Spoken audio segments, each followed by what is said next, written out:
Di tengah Nusantara yang subur, di mana gunung bertemu laut dan hutan merangkul perkampungan, sebuah hidangan tradisional terus bertahan.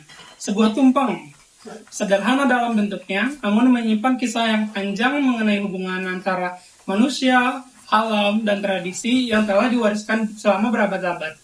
Di sekeliling tumpeng ini, satu persatu lauk bergerak keluar dari halaman, membawa cerita perjalanan pangan yang panjang. Di pusat sampah, nasi kuning menjulang menyerupai gunung, simbol tempat manusia memohon keselamatan, sumber air, dan kehidupan. Lalu ada urap, tomat, dan selada. Sayuran ini tumbuh karena ekosistem bekerja tanpa henti. Mikroorganisme mengurai, cacing menyuburkan tanah, dan hutan menjaga siklus air. Lalu ada ikan goreng, mengingatkan perjalanan dari sungai, tambak, hingga pesisir. Ia adalah bukti pentingnya air bersih dari ekosistem yang terawat. Lalu ada ayam dan telur. Selama ribuan tahun, ayam dan telur hadir kehidupan pedesaan, dirawat dan dihormati. Keduanya mengingatkan bahwa pangan bukan sekedar diambil, tetapi juga dipelihara. Lalu di tengah tampah ada cabai dan sambal.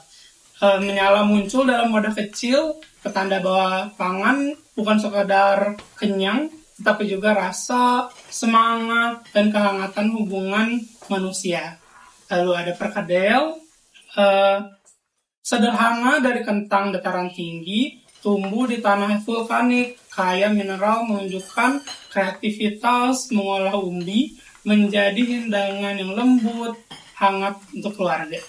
Kemudian ada tempe, adalah teknologi pangan tradisional yang menegaskan bahwa keanekaragaman hayati mikro menjadi fondasi pertahanan pangan masa depan.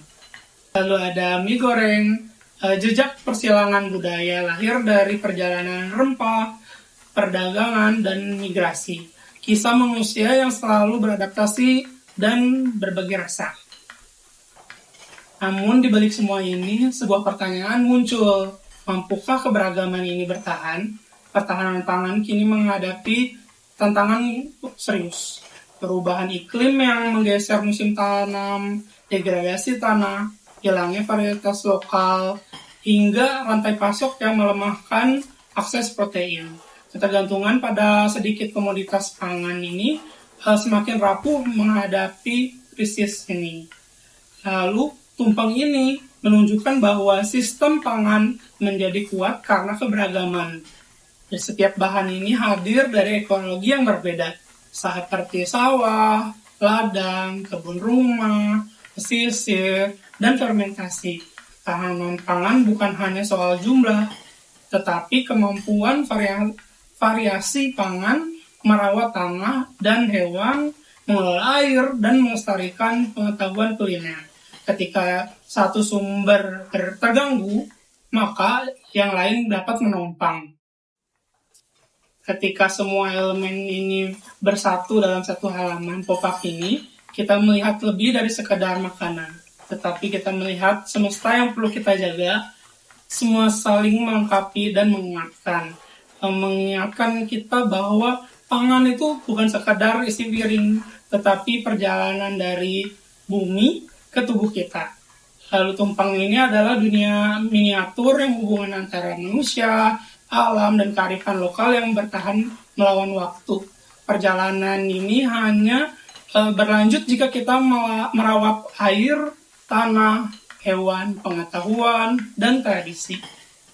Itu.